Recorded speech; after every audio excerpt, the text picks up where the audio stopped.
It was the major storyline that followed both Geelong and Hawthorn in the late 2000s and early 2010s. Was it really possible that a simple comment made by then Hawthorn president Jeff Kennett magically put a curse on his own football club? How did the now famously known Kennett curse actually begin, and how did it all finish? It may surprise you that a major factor in this story had nothing to do with Kennett or Hawthorn at all, but we'll get to that soon. We go all the way back to 2008 as our starting point. That season's grand final had the reigning premiers Geelong huge favourites against the second place Hawks, who finished with 17 wins and 5 losses. However, this Cats team lost one game all year. From the opening bounce, it was clear it would be no cakewalk. Hawthorn led at half-time as Cam Mooney missed a pivotal goal just before the half-time siren. It gave momentum to Hawthorn. Well-known cameos from Stuart Dew and Cyril Rioli swung the game completely, and it was catch-up time for Geelong, who would have been in full panic mode. As it went on, the Hawks gained more and more control, ending up 26-point winners. It was a great effort by Hawthorn and set veteran Shane Crawford out as a champion. The next part is unclear, but sometime after the grand final, leader Paul Chapman decided to create a pact between his teammates. We said to ourselves that we don't, if we can, ever let Hawthorn beat us. It instantly creates a fierce rivalry, especially when you go public with it. And to add fuel to the fire, prior to round 1 2009, which had the grand final rematch in place, Jeff Kennett sat down on television and spoke these infamous words. What they don't have, I think, is the quality of some of our players. They don't have the psychological drive we have.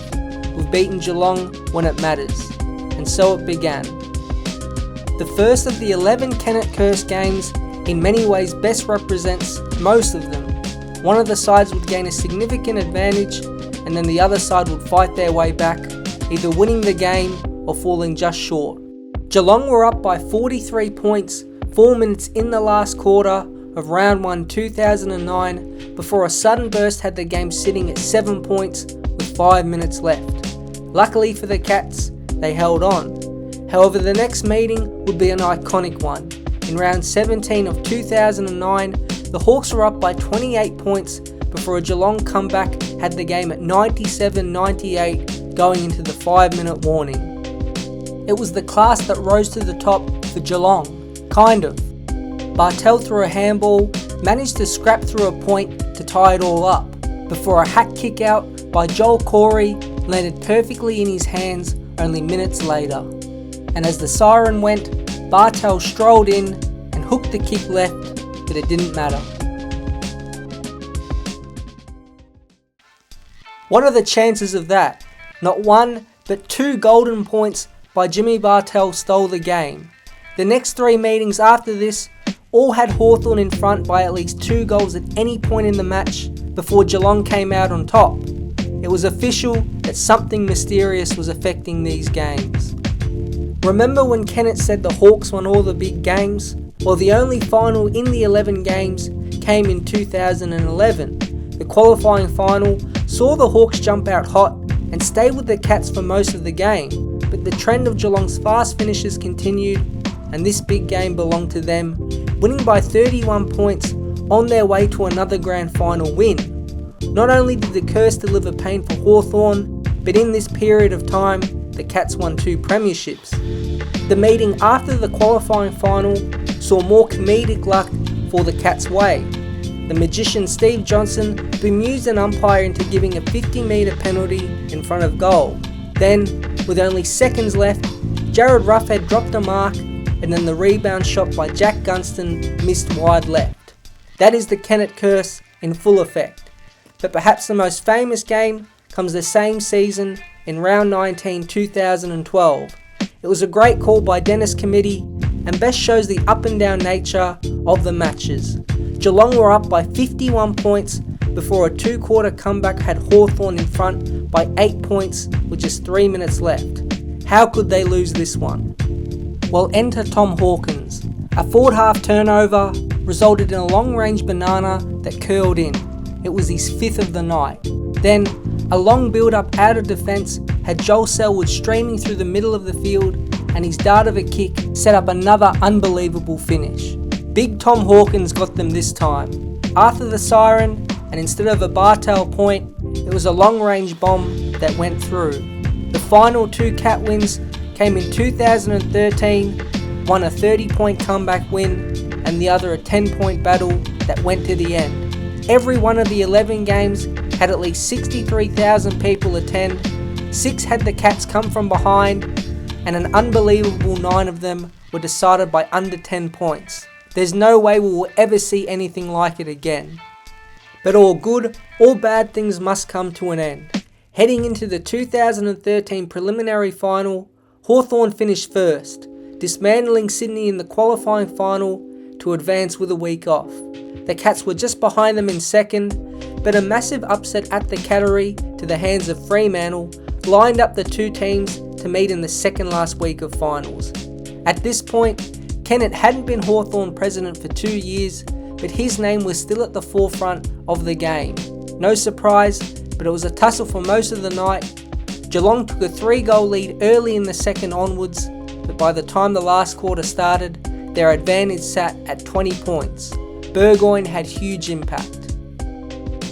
His pressure caused a rushed kick to land into Hill's hands, who snapped the lead back to 2 goals. Then, a long Rioli kick had Burgoyne and Andrew Mackie battle in a classic 1-on-1, but the smarts of Burgoyne just won out and he set up another goal, this time to Jack Gunston.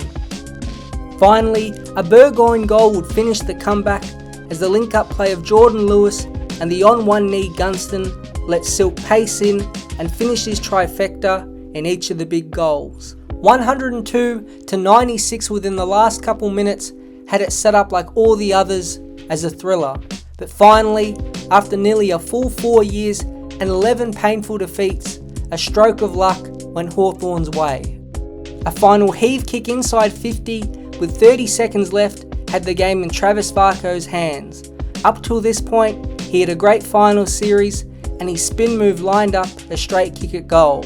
It drifted well right, and a counter-attack from the Hawks kick in down the wing had Rioli take an easy mark, and without hearing the siren himself, Buddy ended up with the ball in his hands. Hodge and Selwood's expressions tell the tale. Not only did it break their curse officially, but helped it was in a prelim final and launched them onto their first of 3 straight grand final wins. But on that prelim final night, a major player was missing. If you go to the Geelong team sheet, Paul Chapman was out after he accepted a 1-match suspension for rough conduct.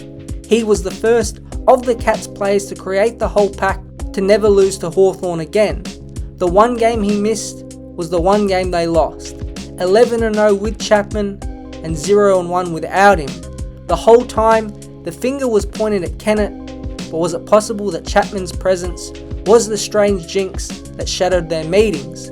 At the end of 2013, he was moved on to Essendon, winning his first game against Hawthorn before finally losing to them in 2014. From 2013 onwards, the rivalry has continued to grow and it's been relatively even in modern times, with the last 5 in a 3-2 split going the Cats' way. Even from the Kennett curse days, more unbelievable moments have occurred. These include Isaac Smith's miss after the siren in the 2016 qualifying final, Dangerfield's heroics on one leg, and Roughhead's game-winning point in round 2 of 2018. But the most memorable games, maybe between any two sides, fits in that 2009 to 2013 period, even though one side won them all.